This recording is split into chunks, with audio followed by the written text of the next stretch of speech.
think Asma's doing it for us, and she'll pull it in. Yeah, you look gorgeous. That's what? That's like a 3 It looks day like a trip? really fun wedding too. 3 day, A lot of two, fun. it needs a lot. Recovery. Really? I don't know if you go to all the way to Asia, it's gonna take a It feels long like a week trip. long vacation. I mean, Yeah, it's really tough. The day I'm really? So I need to actually plug in. gonna get one of those like IVs Can I hand that to you? Yeah, let me see. It's on your side. It is. I know. See ya. Oh no, I'm just gonna tap on top. Thank you. I apologize for being so needy. No, let me know if it Like doesn't rush. just send. But Says it's Oliver so says get everybody an some IV. it's from Like, what is die. it, 24, Are you going to the wedding on Thursday? 23, 24? Yeah. I'm like, okay, I need to get myself together. That's like my deadline. What Like, I was thinking like the rest of the week I was just gonna, I mean, this is all like this FPPO. Oh yeah, you this going to is Barcelona nothing's together? locked. Yeah, nothing's lost. Get up before all the parties. That's some good stuff. So he was told 3:15ish, so that's. Yeah, I was told Yeah. it's gonna like I was told. be great. I'll give you a battery. But yeah. To charge, yeah. And actually, I brought a charger for my phone too. Plug it in. Now that I've admitted defeat, Mine lasted surprisingly long. I We're see. into 18 this time. I was ready. Yes. I don't know. I hold my phone out. Go again. Oh yeah. Oh, hello. So you must have been all over here. We're getting like an interesting rotating cast. Yes. Cheryl was Cheryl, here. yeah. Oh, but so was she here because she wanted to Was ask he like John a like question? trying to ask you questions? Then I feel bad. Like last season. I know. Yeah. They can sit through. No. No, but she asked. Yeah, she got a good Yeah, I don't know. No, I think yeah, it was a good answer. And like she elicited an interesting conversation about risk assessment. Like someone's fun around here. Yeah, I could be an easy conversation about how to. What was so weird? It wasn't like a Here we are. And then we keep having to guess on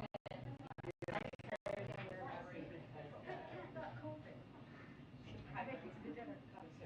Hey, you've got a goal in mind. Yeah, I have a goal. 2-minute warning to press briefing. 2-minute warning to press briefing. It's not an indefinite.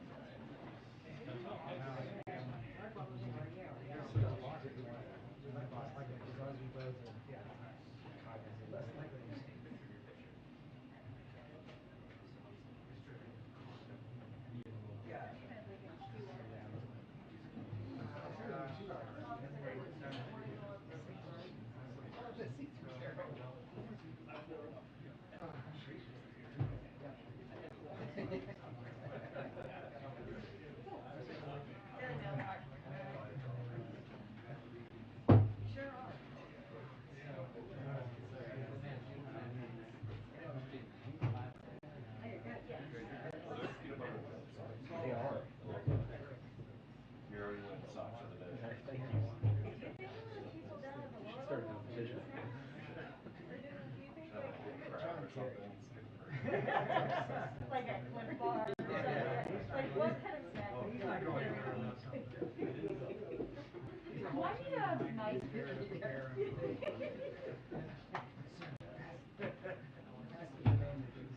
Well, no. You can score. Oh, somebody. Should be able to. Feel free to. Feel free to move about the cabinet. Should I? Yeah, don't need it. Okay. It's been redundant all the time because they pick you up with. Okay. No pictures. Yeah. I wear them like, sorry. I'll send you the link. I wear them like every day. Okay. They're so much better than real shoes. I like the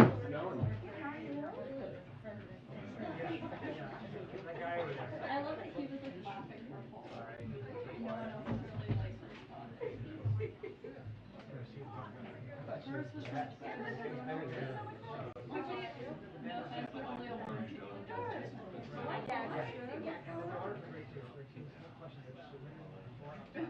Yeah. She had like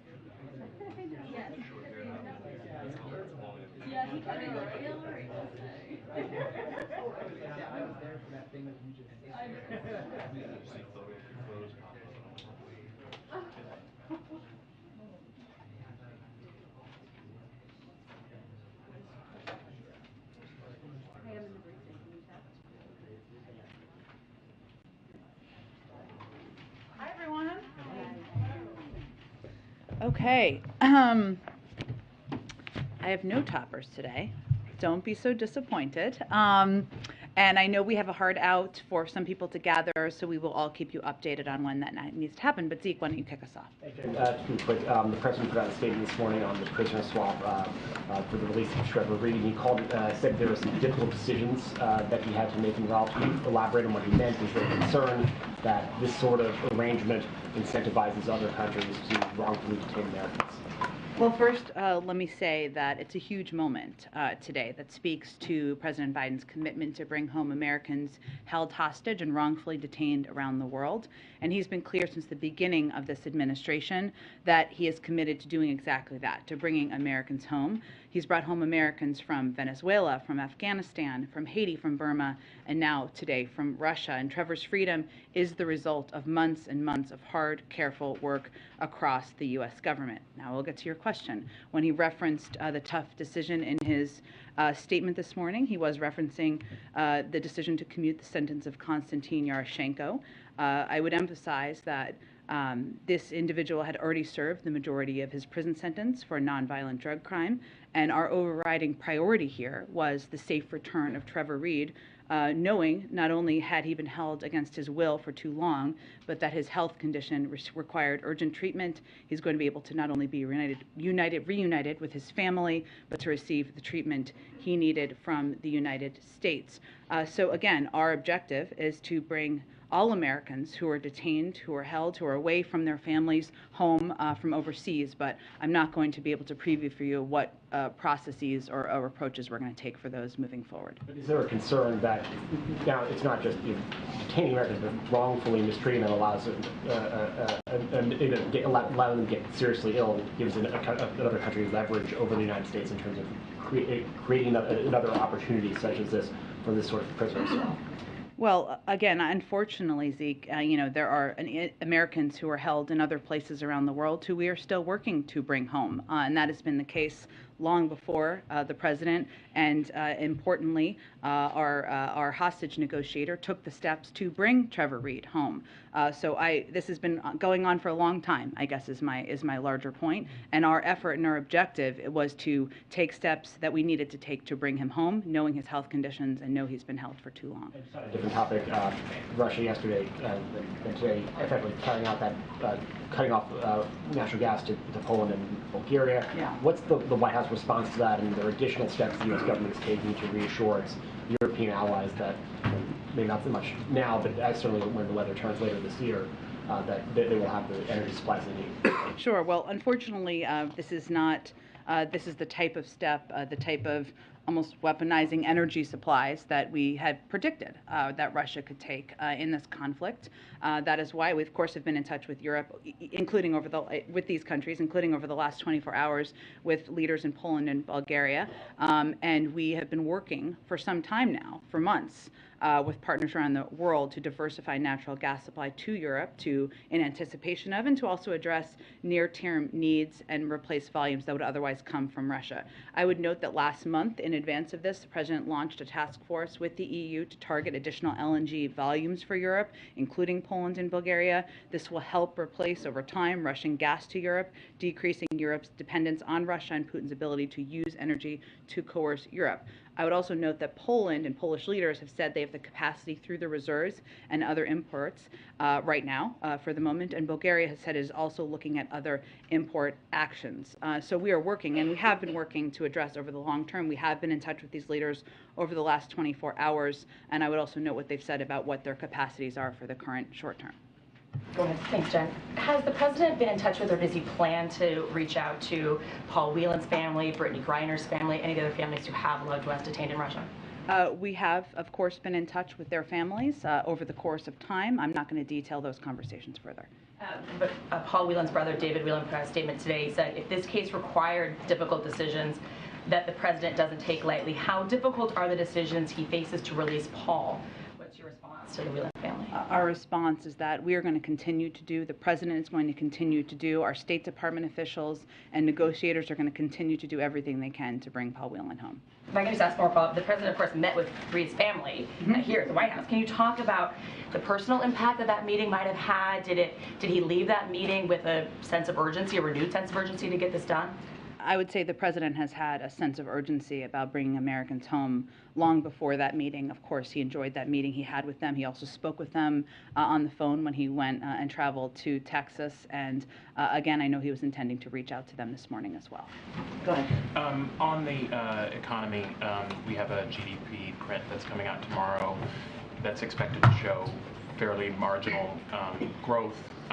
There's increasing expectations from banks, predictions of that we're entering a recession. Your budget plan had a focus on budget deficit reduction as opposed to fiscal stimulus. Is there any plan to change that as we see the threat of a recession looming? Well, again, as I've said before on the recession question, obviously we look closely at economic data. We continue to believe that there are strong data in the economy, whether it's record job growth, whether it is the current unemployment rate, and that is a result of the actions of the president. I would note on the GDP expectations for tomorrow, as you noted, the market expectations and other analysts out there do expect the growth to be slower in quarter one, which is what the data is being reported out tomorrow, than in the fourth quarter of last year. This largely reflects the very strong pace of growth in the fourth quarter. When taken together, growth over the 2 quarters is expected to be at a solid pace if we look at it over time, which is how we look at data. And looking under the hood, the slowdown relative to quarter four is mainly for technical reasons like the change in inventory. So last quarter, companies built up their inventories very quickly, and growth in inventories are expected to be slower, though still positive, this quarter. This is something that has been pointed out, or this trend, or this reasoning, should say, has been pointed out by a range of outside economists and forecasters, including former NEC Director Jason Furman. Quick follow-up just on inflation. There's been some numbers that have shown that the monthly interest payment that somebody pays when they take out a mortgage has basically doubled over the past year. You've talked about what you're doing on meat prices, but if you look at the grocery bill pretty widely, there are many categories where we're seeing double-digit inflation: flour, coffee, fruit. Is there any strategy to deal with some of these other areas where we're seeing kind of broad-based inflation? Well, I would say the president's plan to address inflation or address causes or costs as they've gone up for the American people has many different components. Obviously, there's an important purview that the Federal Reserve has, and they've indicated their plans to recalibrate. We support that effort or steps they intend to take. And obviously, they have purview over it, and they've predicted that inflation will come down and moderate before the end of the year. But how the American people experience inflation is costs, as you noted, whether it's at the grocery store or other costs on their pocketbook. And the president has taken a number of steps to address costs, even extending the pause on student loans, which is something he did just a few weeks ago, the steps to fix the family glitch in the Affordable Care Act so more people would be eligible for lower cost health care, and continuing conversations that are happening on Capitol Hill right now on his proposals to lower costs on child care, health care, the cost of prescription drugs. These are all areas that impact and will help families as we're working to bring costs down. Go ahead. The president told Trevor Reed's family that he had wanted to call them in the middle of the night last night, but didn't want to jinx the release of their son. Can you tell us more about what's been happening behind the closed doors for the last 12 or 24 hours regarding this release? Sure. And, I think what the president was referring to, and I have, fortunately, because it's a part of history and a great day, obviously, when you bring an American home, and the president has, of course, been a part of many of these, and a much higher and more important role is just there's a lot of sensitivity, as you all know, around the period of time when individuals are in transit, right, when they are being brought to a third country. As we've noted, we're very grateful to Turkey for allowing the exchange to take place in their country. So basically over the last 24 hours.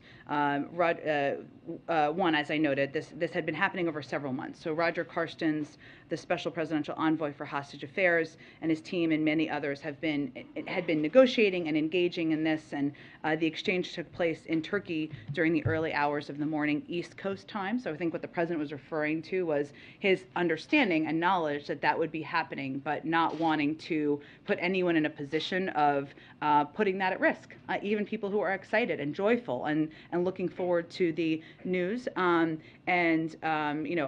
once they got to Turkey and they were safely on a plane on their way back, we were able to obviously make notifications and phone calls and also put out the statement from the president to make all of you aware. Were any other conditions agreed to for Trevor Reed's release besides the release of this Russian?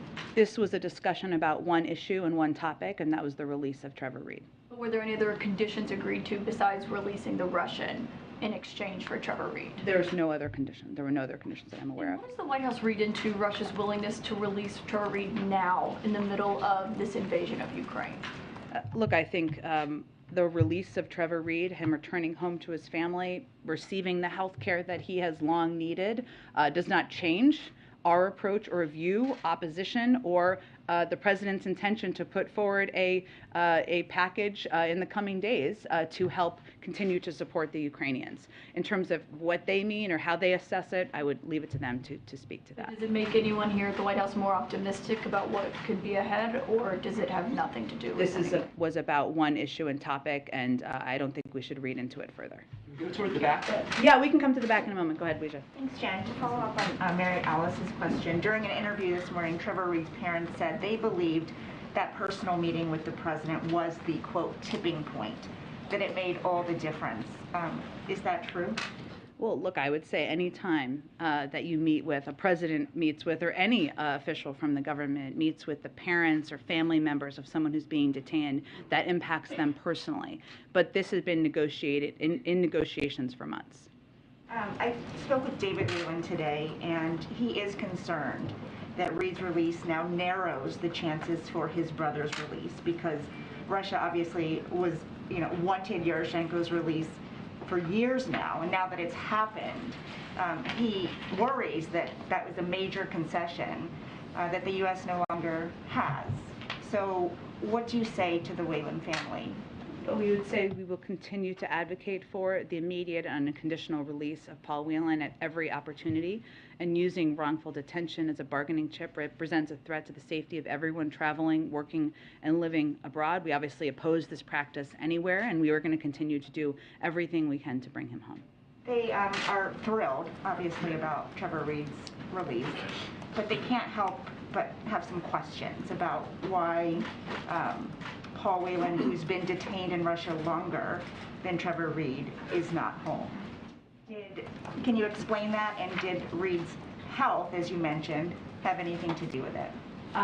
Obviously, our objective continues to be to bring Paul Whelan home, and any American who is not with their family and is being detained overseas. But I'm just not going to get into more details because I want to maintain the protection of our process. And then on a separate topic, yesterday Dr. Jha said that people who are at high risk for developing a severe case of COVID are eligible for Paxlovid. And the Vice President just got her second booster shot. She has no symptoms. Can you help us understand why she's taking it? Well, he also said, which you didn't include in your summary there, but that you should consult with your doctor. And she consulted with her doctor. She has been given Paxlovid. That's something many Americans may be eligible for. They should also consult with their doctor. And I think overall, we're just grateful that this is an approved drug on the market that many people can benefit from, including the Vice President. Okay, thank you. Go ahead in the back, in the way back, way back. 11 years ago, Japan had a terrible disaster, and the U.S. launched a program most people probably have forgotten called Operation Tomodachi. 25,000 American military and 10,000 volunteers came from Japan to help.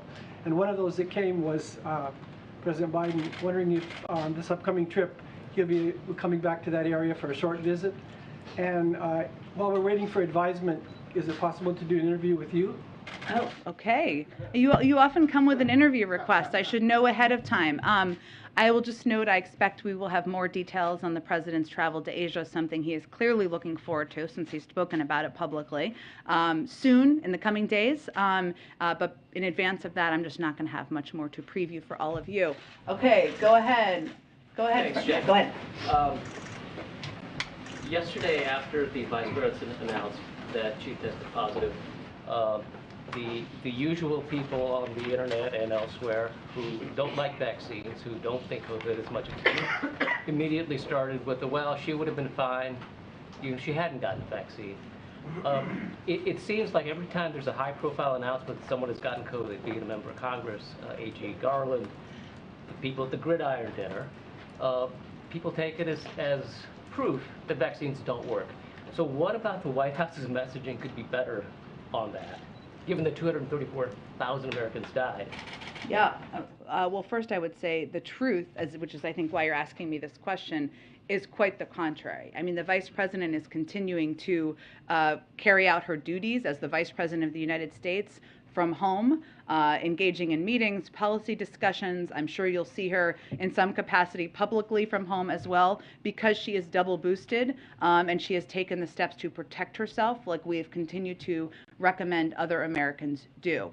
So I would note that well, the vaccine, the reason to take the vaccine is, of course, because it can protect you from severe death, from severe illness, severe death, that was a little intense how I said that, from death or severe illness, and by multitudes of numbers. We are going to continue, and if you're eligible for a booster, as she was, as the president was, we recommend you get that for a second booster, because it can put you in a position where even if you get COVID, you're able to still not experience minimal symptoms or no symptoms like the Vice President has been, and to continue to go about daily life the best you can while you're quarantining. Go ahead, Kim. Yeah, thank you. Dr. Fauci said on the PBS NewsHour last night, quote, "This country is out of the pandemic phase of COVID." What phase are we in right now? And also, if we are out of the pandemic phase, why are emergency measures still in place? Well, what Dr. Fauci was saying is that we are in a different phase of this pandemic, and that's absolutely true. Last month, the president announced a plan for how we can move forward safely while staying on our front foot against COVID. As he pointed out, nationwide cases are relatively low, far below the 900,000 cases a day we saw during the Omicron surge. Even as we've seen upticks, hospitalizations are at about the lowest level since the pandemic, and deaths are declining. So there's no question that we're in a different moment in our fight against COVID. But we also know COVID isn't over, and the pandemic isn't over. And what Dr. Jha said yesterday also is that, different doctor, I realize, but I just want to reference him since he was just here, is that cases are low, driven by the extremely, cases are low,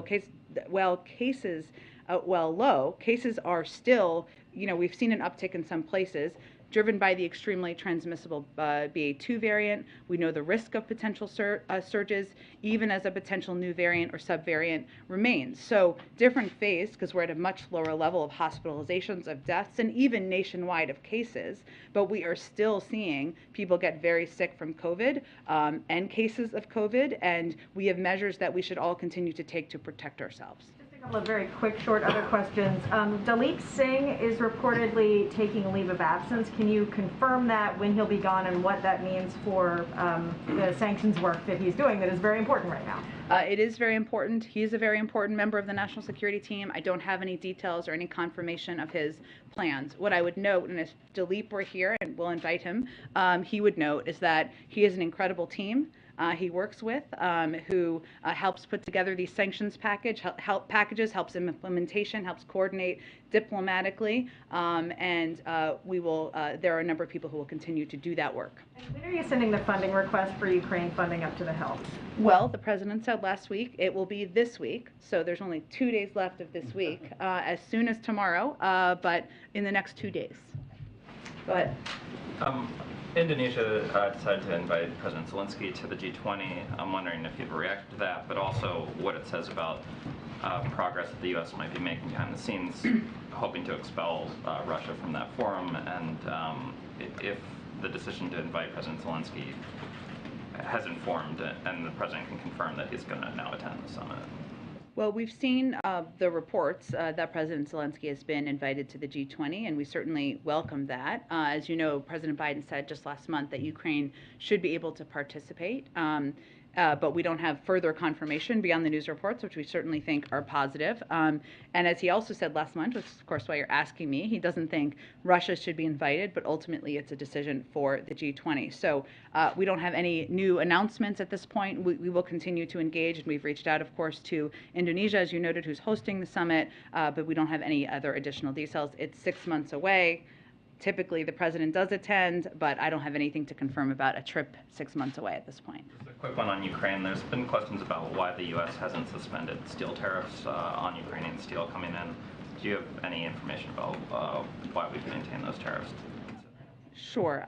Obviously, there are a range of considerations to provide not only direct assistance, but economic relief to the Ukrainians under consideration. I don't have anything to preview at this point in time. I'll go to Kristen and Jackie, and then I'll go to the back. Go ahead. Jen, thank you so much. Following up on Tam, we actually just reported that the White House is tomorrow, as soon as tomorrow, going to request the supplemental, and that it will be through the end of the fiscal year, and that it's going to be massive. Can you help characterize how much money will the administration be asking for? Will we hear from the president on this? So let me try to answer all those questions, and then tell me if I don't. I can confirm it, well, as soon as tomorrow. Only 2 days left in this week, but it will definitely be this week that we will send up the supplemental. In terms of the president's schedule, his role, I have nothing to preview at this point in time. As soon as anything is finalized, if he's going to speak publicly, we will announce that to all of you or let you all know. In terms of the length or the size, I don't have a number for you at this point in time, but there is plans for this to be a proposal to go through the fiscal year, and it will include, as our past packages have included, security or military assistance, humanitarian economic assistance, given those, in our view, will help address a range of the needs the Ukrainians have. Thank you. You did answer all of my questions. Obviously, there's a renewed push on Capitol Hill and behind the scenes here at the White House for some revised version of the Build Back Better plan, a scaled back version. When was the last time President Biden spoke with Senator Manchin in earnest about what he could sign off on? So we're just not going to detail that per the president's request.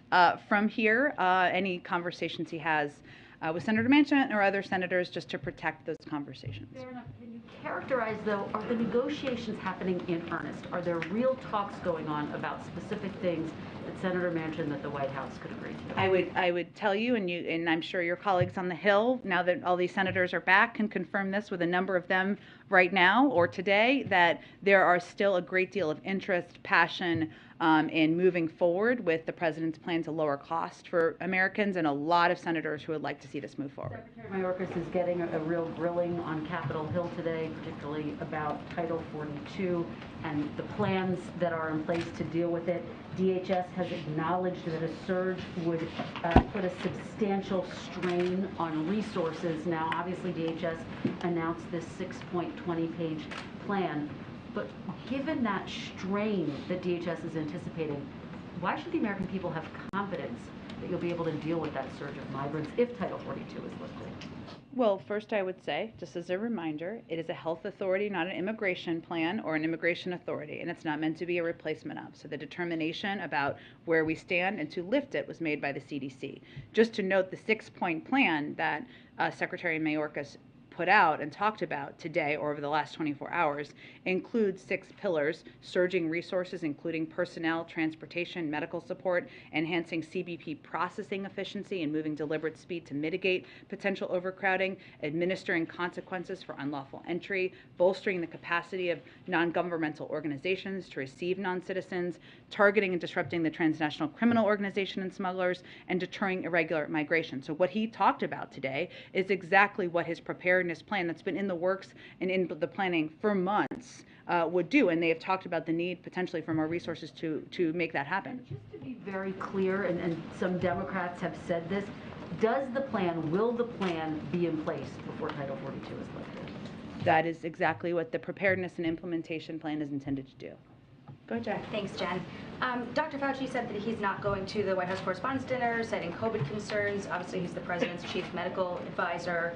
As far as we know, the president is still planning to attend. How should people understand Dr. Fauci's decision versus the president's decision, and is there any concern that the president would be seen as not following the science in some way? Well, first, I would note and respect everyone's privacy, including Dr. Fauci's, as much as he's very much a public figure. But as you all know, he can speak for himself and his decisions. And every individual will make their own decisions about whether they attend this event, other events, whether they wear a mask at it or not. Obviously, the White House Correspondents Association is requiring same-day testing. That's a decision they have made. The president outlined, as you all know, a 100-page plan in March intended to position us to go back to our more normal routines. But in that requires making risk assessments and decisions about what you're going to do and what you're going to attend and be a part of, as we all do every day.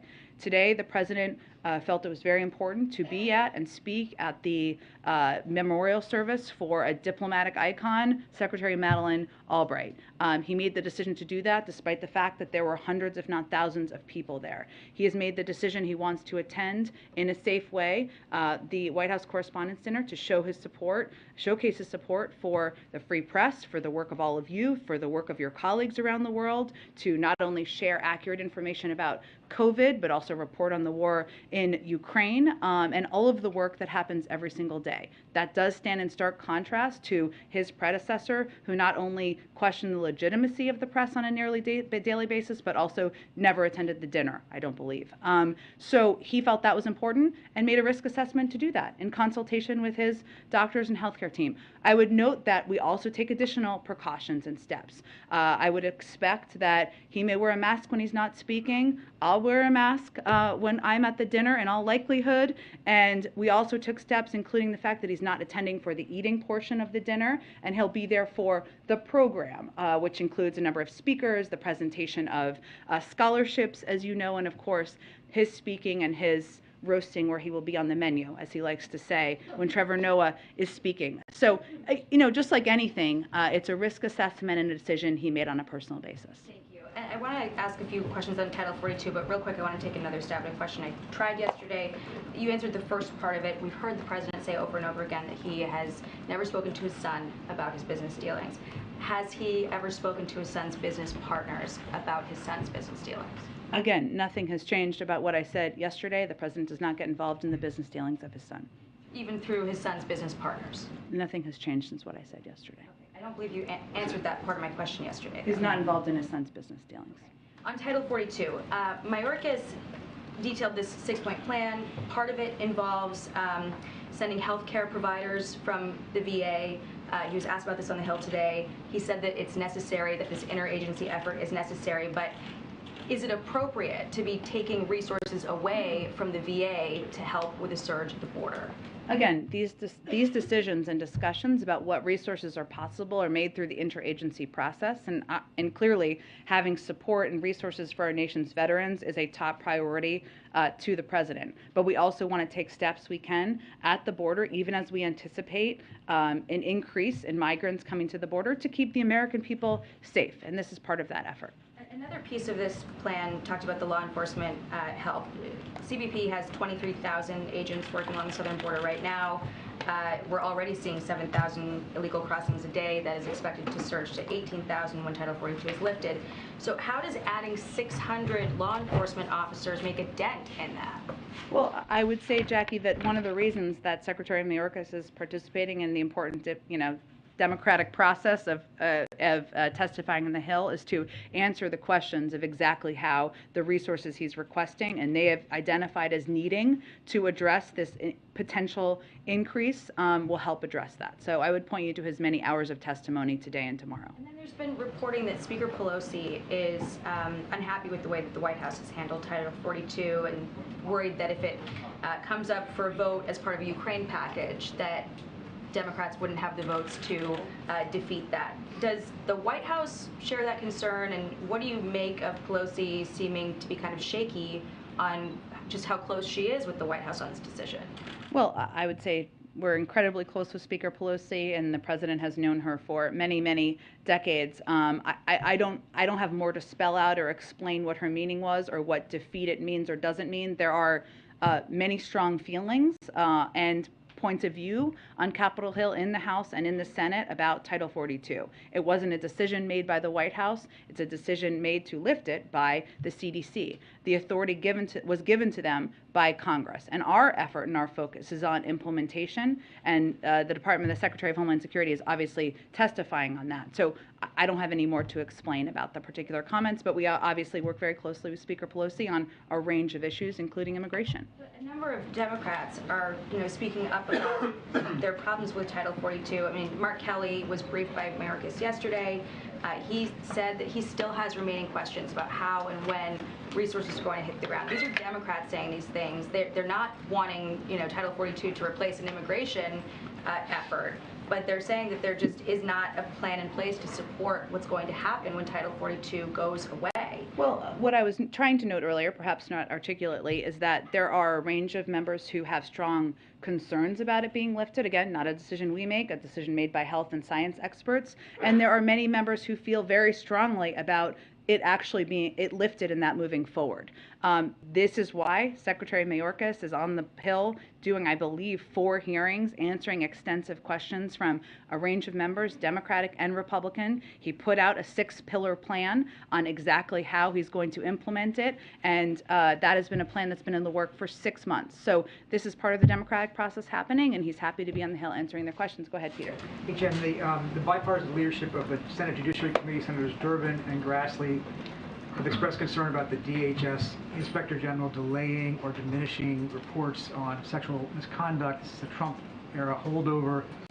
Is the president going to point a fire or some way intervene with Mr. Ghaffari, who is the Inspector General, and is there any broader sense about what to do about Trump-era Inspectors General? I know that there can be changes made. I have not dug into this particular Inspector General with the president or the team here. I'm happy to do that, and I can follow up with you after the briefing. Good. Go ahead. Thanks, Jim. On the issue of student debt, I know you've been asked about this before, but Senator Schumer just told reporters on the Hill that the president is getting closer to canceling up to $50,000 in student loan debt for borrowers. He said the president is moving in our direction. We're getting closer. Is that true? Can we expect a decision? Look, the president has been considering and looking at options for how to provide more relief to students across the country. I would note again that not a single borrower of federal student loans has paid a penny on these loans since he took office. And this has been the longest time of that for any president probably in history. You can fact check me on that. And he's continuing to consider a range of options in terms of any additional steps. Let me go to the back. Go ahead. Thank you, Jen. Two questions. Follow up on the student loan forgiveness. You said that the president is looking at a range of options with regards to canceling some student debt, but is the president looking at any options for those students and parents who saved and sacrificed so that they wouldn't have to take out such massive loans? Is he looking at including them in relief retroactively? How would they be made whole if there was some sort of canceling of debt? You mean for people who have paid off all of their student loans?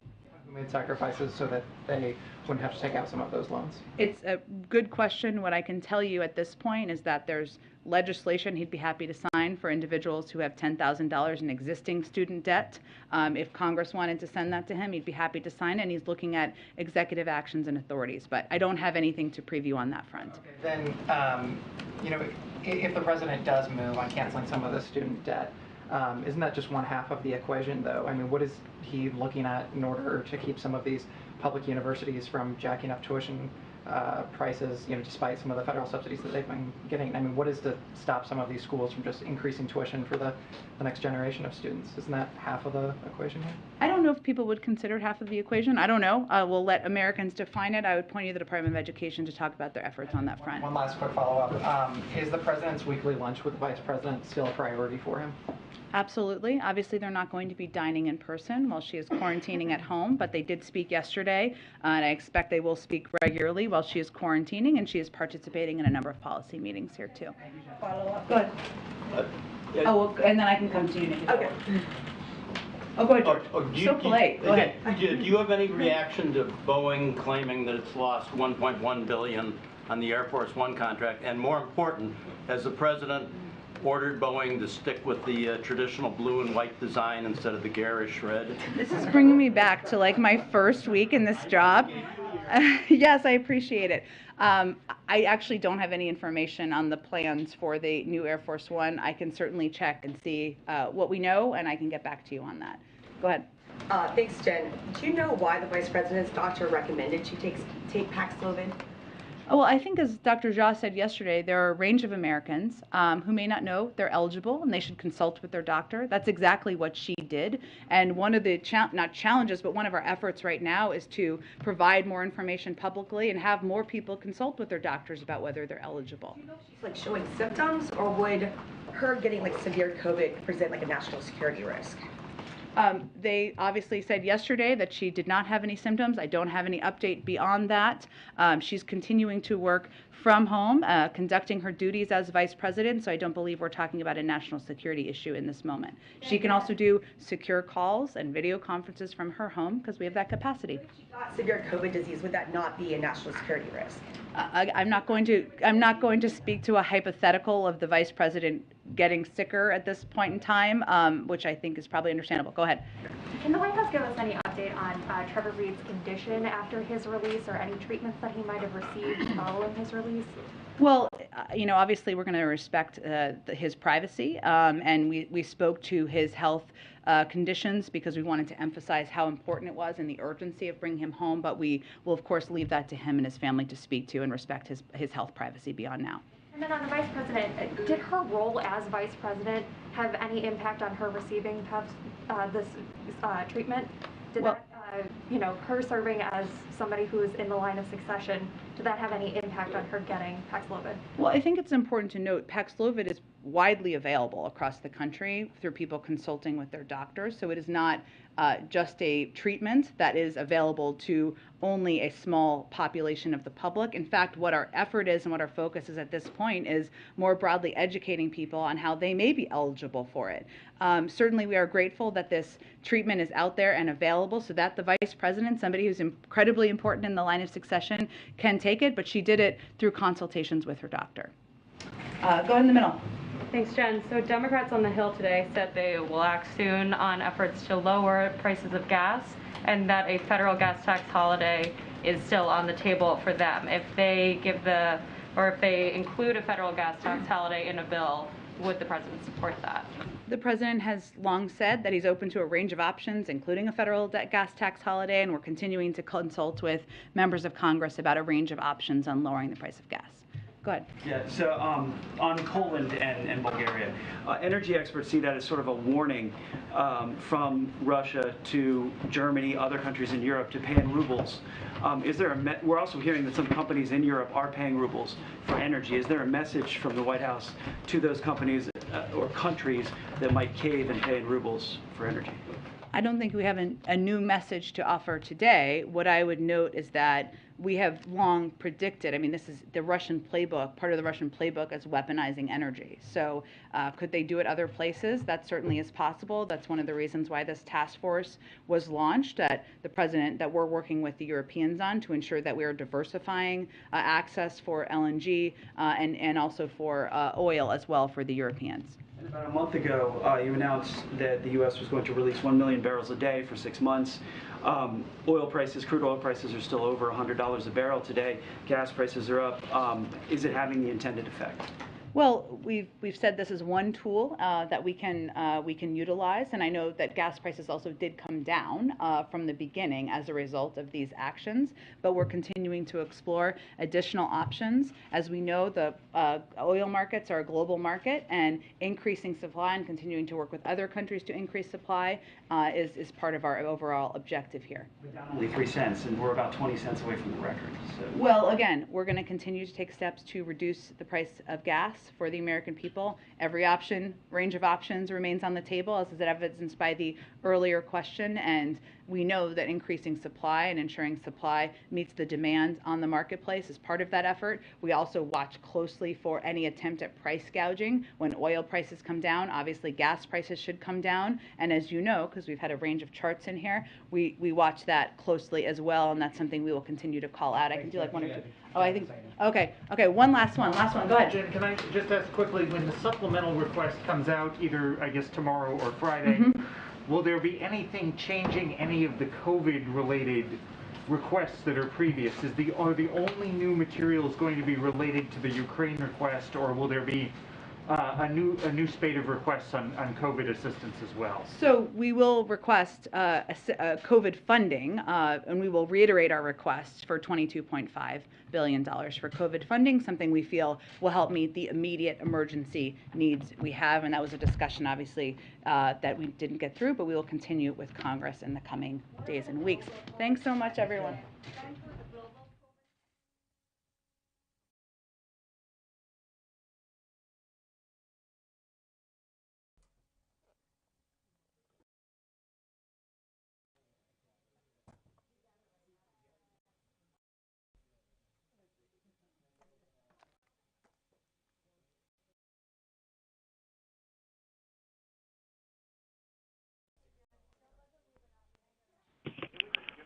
In-house pool and pre-credentialed media, please gather now at the Palm Room doors for the National Teachers of the Year, National Teacher of the Year, and State Teachers of the Year celebration. Please gather now at the Palm Room doors for the National Teacher of the Year,